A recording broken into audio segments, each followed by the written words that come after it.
I start walking and thinking and walking and try to figure out what the hell I'm going to do.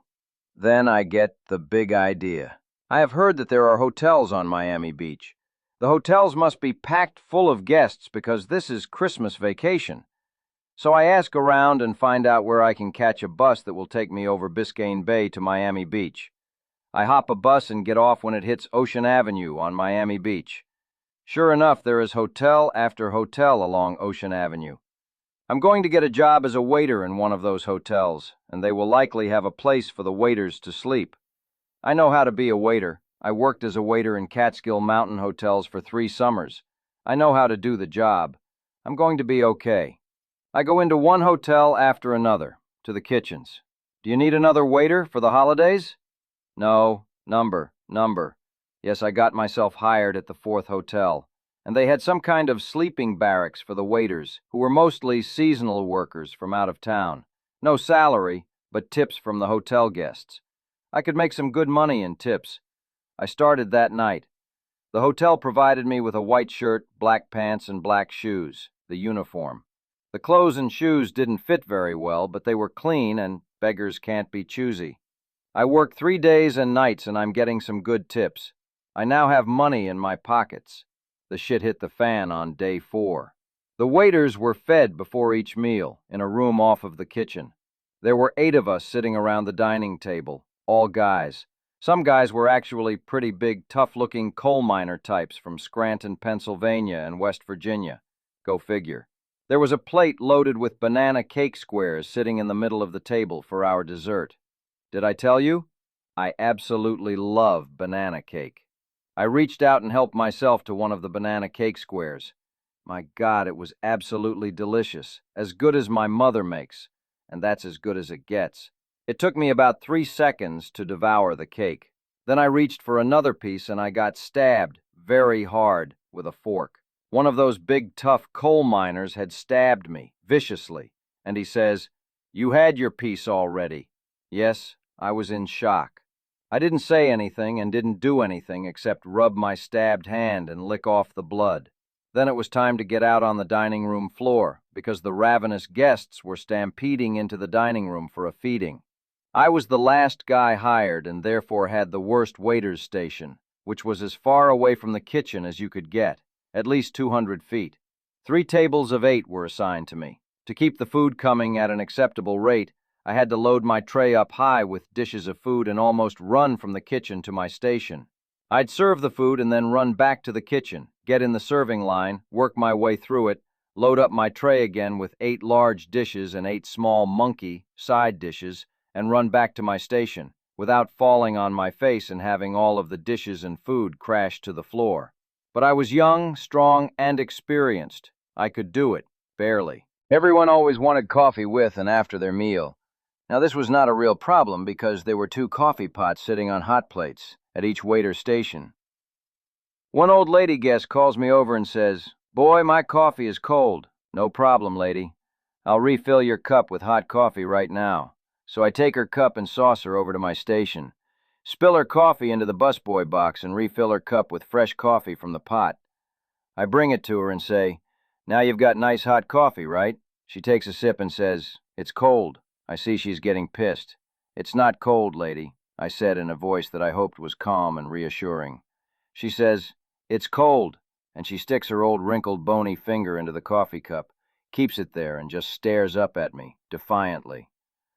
I take her cup and saucer off the table, after she takes her finger out of the cup, and I put my finger into it. It's friggin' cold. "I'm very sorry, lady. I'll be right back with hot coffee for you." I go over to my station and put my finger on the hot plate. It's cold. Oh, shit. What to do? I'm falling way behind in serving, and I have no time to run to the kitchen and back with a hot pot of coffee. I look around. There is another station about 25 feet from mine. I go over to the station and feel the coffee pot. Good. The pot is piping hot. I pick up the pot and start pouring boiling hot coffee into the old lady's cup. Then, from out of nowhere comes the big tough coal miner from Pennsylvania, the one who stabbed me with his fork. It's his station. He grabs the pot from me and pours scalding hot coffee onto my hand. I snap and punch him right in his big, tough, ugly face, and then we are both down on the floor, punching and biting each other. I got fired on the spot and was told by the dining room manager, "Get the fuck out of here," which I did. I was out on the street again, but this time I had some money in my pocket, dressed in ill-fitting white shirt, black pants, and undersized black shoes.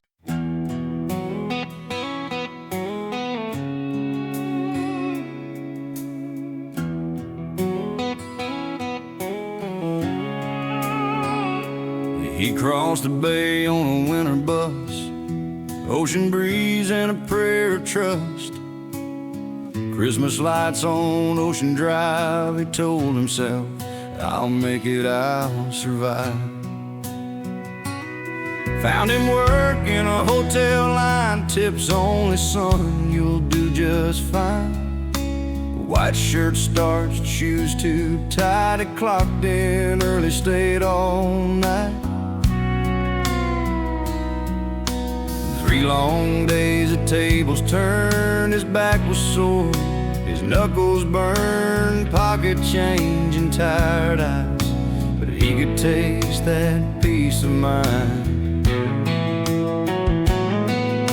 4th day came, the diddle bell rang, banana cake and kitchen slang. He reached for more, sweet as home, a miner's fork cut to the bone. He didn't shout, he didn't fight, just wiped the blood and served that night. That's the way a young man learns. Some folks bite before they burn. Now there's a woman, table 3, wrinkled hands and eyes that see, says, "Boy, my coffee's cold again." He smiled polite, said, "Yes, ma'am." Dead, no heat, no flame. He checked around and found the same. Borrowed a pipe from the station near. Steam rose up, he felt no fear. But that same miner, mean and proud, came storming through and yelled out loud, grabbed that pipe, spilled fire and pain. He saw red and swung again. Blood on the floor, cups crashed down, steel guitar humming in the sound. Manager shout cut through the haze, "Pack your bag, boy, you're done today." He hit the street in black and white, uniform torn but soul still right. Pocket bills and burned up hands, walking slow, still a man.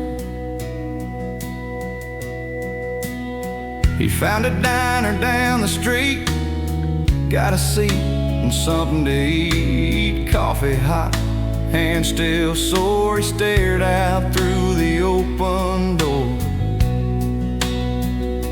Thought about life, thought about home, all the ways he'd been alone. Said, "Ain't no fork or fist or fight gonna take me down tonight." He had a job, he lost it fast. Nothing good was built to last, but he's got scars that never fade. Ain't regret for what he made. Yeah, he had a job once down by the bay, white shirt, black shoes, Christmas Day. Got burned, got paid, got thrown away, but he's still standing. Still standing today.